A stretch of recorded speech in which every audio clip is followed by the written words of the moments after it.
दोस्तों, क्योंकि ये बिल्कुल निःशुल्क, बिल्कुल फ्री है। इसके लिए आपको कोई भी चार्ज या शुल्क नहीं देना होता दोस्तों।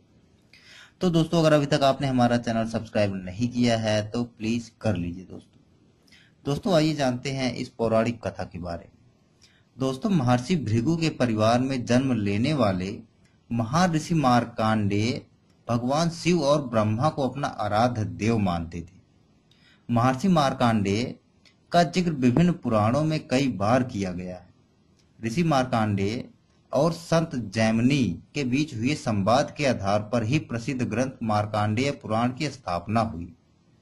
प्रसिद्ध धार्मिक ग्रंथ भगवत पुराण भी मार्कंडेय ऋषि के अनेकों प्रार्थनाओं और उपदेशों पर आधारित है। मार्कंडेय ऋषि का संपूर्ण जीवन अपने आप में एक शिक्षा है।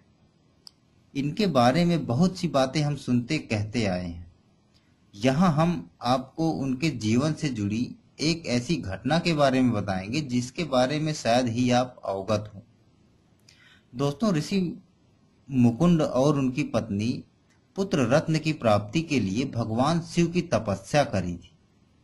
भगवान शिव ने प्रसन्न होकर उन्हें दर्शन दिए तथा वरदान मांगने के लिए कहा।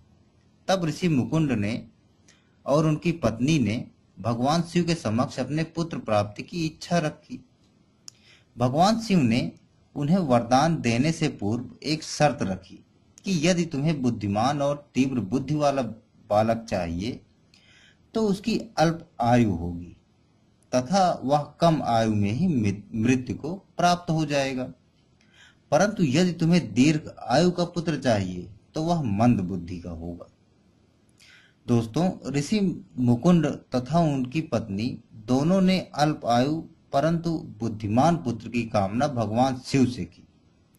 भगवान शिव के आशीर्वाद से उनके आश्रम में मार्कंडेय नामक विलक्षण और तीव्र बुद्धि वाले बालक ने जन्म लिया।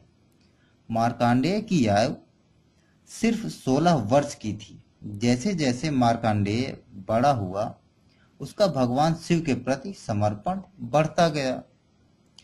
जब मार्कंडेय के मृत्यु का दिन निश्चित था, उस दिन भी वह भगवान शिव की पूजा में लीन थे। मार्कंडेय का भगवान शिव की पूजा में पूरी तरह लीन होने के कारण यमदूत भी उनकी पूजा में विघ्न डालने में असफल रहे।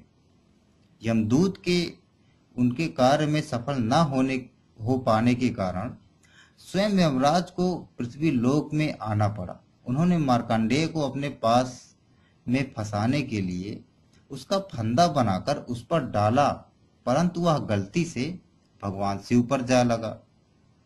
इस पर भगवान शिव को यमराज पर क्रोध आ गया तथा वह अपने रुद्र रूप में वहां पर प्रकट हुए।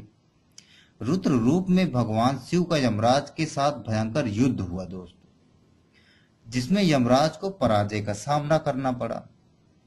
तब भगवान शिव ने यमराज से एक शर्त रखी कि उनका भक्त मार्कंडेय अमर रहेगा। इस घटना के बाद महादेव शिव कालांतक नाम से जाना जाने लगे। कालांतक शब्द का अर्थ होता है काल, यानी मृत्यु का भी अंत कर दे। दोस्तों, सती पुराण में भी यह उल्लेखित है कि स्वयं देवी पार्वती ने ऋषि मार्कंडेय को वरदान दिया था कि केवल वही उनके वीर चरित्र को लिख पाएंगे। यह लेख को दुर्गा सप्तशती के नाम से जाना जाता है, जो कि मार्कंडेय पुराण का एक अहम भाग माना जाता है।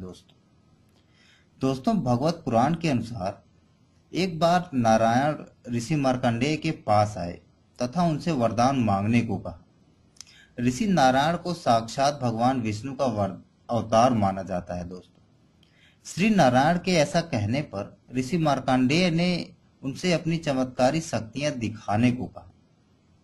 उनकी इस इच्छा पर भगवान नारायण ने एक पत्ते पर बालक का रूप धारण किया तथा कहा कि मैं समय और मृत्यु है।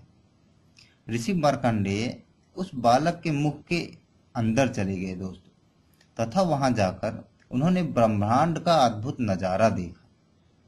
भगवान नारायण के बालक रूप में मुंह के अंदर जब वह पेट की ओर पहुंचे तो उन्हें वहां नदी, पहाड़, झरना सब कुछ दिखाई दिए। कुछ देर बाद जब ऋषि मार्कंडेय उनके पेट से बाहर आने की सोची तो उन्हें कोई रास्ता नहीं समझ आया। तब उन्होंने भगवान विष्णु की प्रार्थना शुरू कर दी तथा कुछ देर बाद वह बालक के पेट से बाहर निकल आए। इसके बाद उन्होंने भगवान शिव का करीब 1000 साल तक सानिध्य प्राप्त हुआ।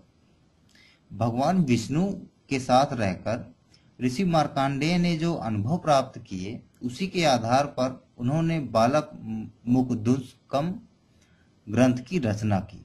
मुकदष्टकम